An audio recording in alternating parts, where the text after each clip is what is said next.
So in this video, I want to show you how you can use Kami to complete online worksheets so that you don't have to print them and then scan them or take a picture of them or do answers only in a separate sheet of paper, which I don't like because then you don't have access to the questions handy when you're trying to study.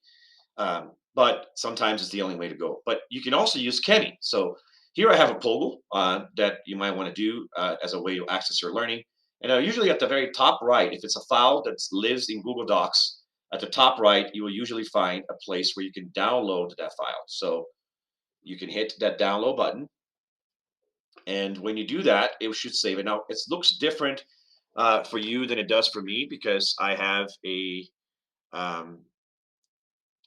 I have a PC, not a Chromebook. So if you're using a Chromebook, it might look a little different, but just it will still download just the same. Or let's say, for example, you're trying to do a worksheet from the Unifile resources, and I would just open, let's say, the concept map worksheet, right?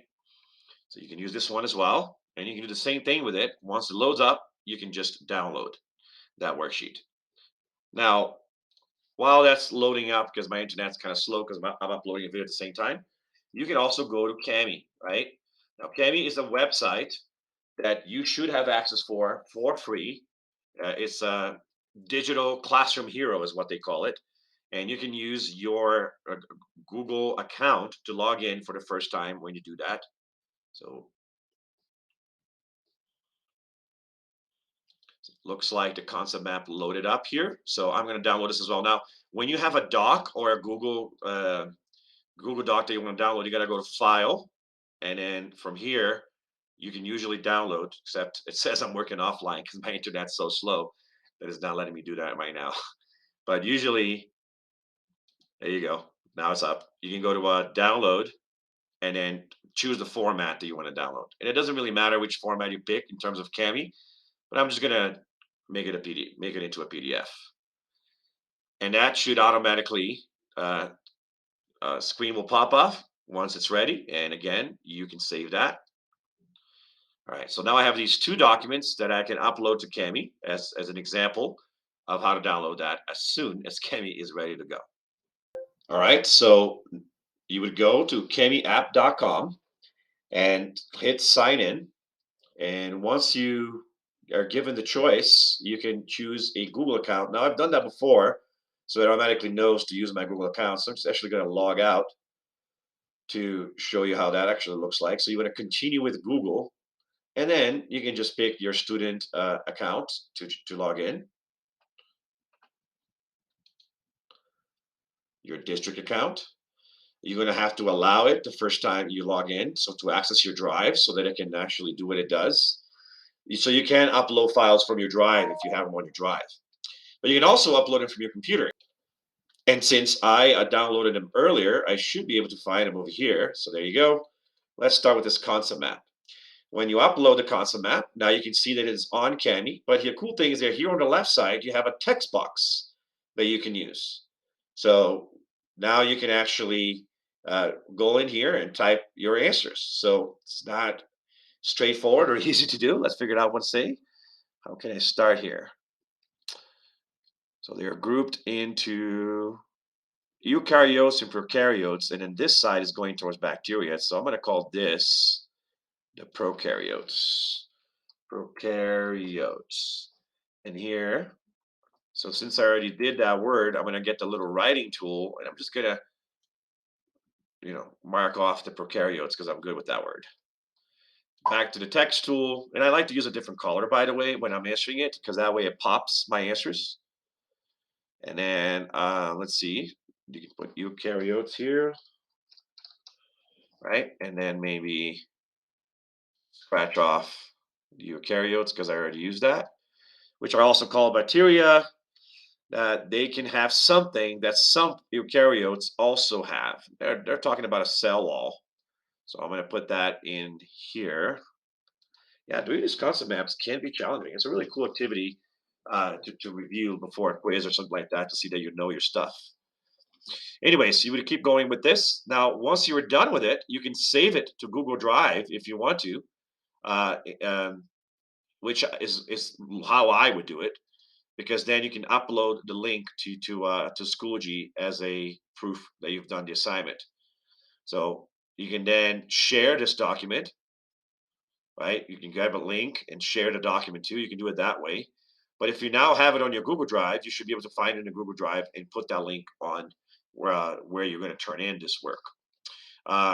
The other way to, let's do another example, right? Let's look at that Pogo. I'm going to go back to Cami and also go from my computer because I downloaded this one. And let's open that Pogo. And then again, you have a worksheet that you can type into. So there are three bacteria shapes in Model 1 are referred to coccus, spirillum, and bacillus. So it depends on their shape. Label the diagram in Model 1 with the correct descriptions, right? So we have to figure out which one is which. So the coccus should be the one that is a sphere. So that should be the coccus right here. And this is a species name. So we'll put this in um, italicized, and then the one that's kind of like a rod, and then the one that is a spiral. So we can do spirillum,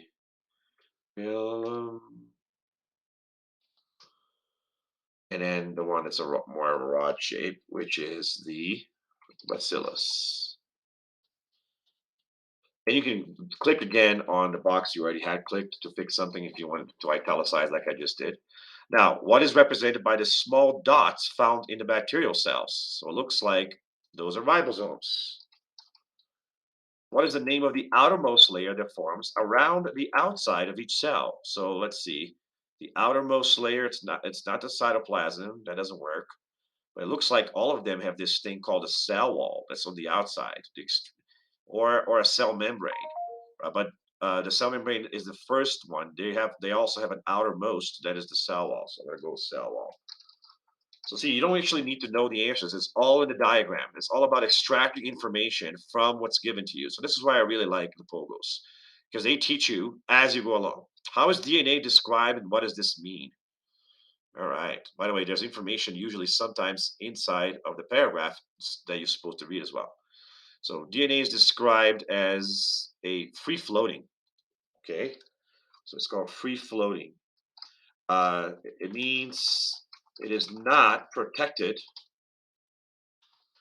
by a nuclear membrane, right? Or something like that, and so forth. Now, again, once you're done with that, you can either download the file if you want to your computer, and you can, so if you want to do that, you can choose the with the annotations, right? Or you can actually export just your annotations. I don't know why you would do that, but you can change the name of the file here. So I can say Pogo number 6, if that's what that is. Um, and then you can change which pages you want to export, but I'm going to go ahead and export all the pages. Now you can send this and export it to your computer. That's what I'm doing right now. And when you finish it, it's going to ask you to download the document. And you say, all right, so now I can actually save that and I can upload it to Schoology as proof that I've done the work. There you go. I could also have exported it. So I can try to save it and I can upload it to Google Drive. And it will automatically send that to my drive. And I should be able to find that doc in my drive now. So it's pretty cool. Let's try to do that.